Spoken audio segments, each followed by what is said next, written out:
Welcome back and Happy New Year mga kabuki!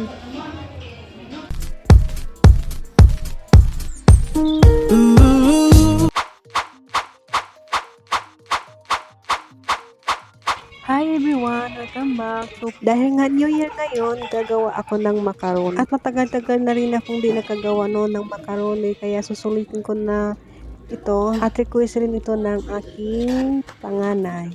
Don't worry, hindi naman ito masasayang kung tatlo lang kami kasi mahilig naman din kami kumain ng matatamis like macaroni.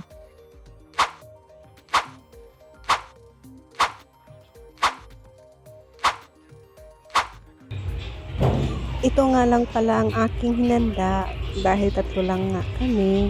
Nagluto lang ako ng spaghetti, chicken curry at saka fried chicken, white rice, vegetable, fruit, sweet drinks.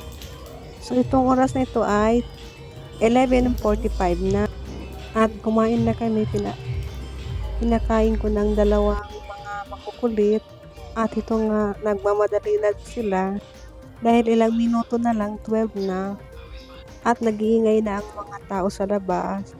Kaya yun si Kuya nagmamadali, lalabas na daw siya. Itong isa parang ayaw na ubusin ng pagkain niya, mamaya na daw niya itong kainin, manonood na daw siya doon sa labas ng fireworks.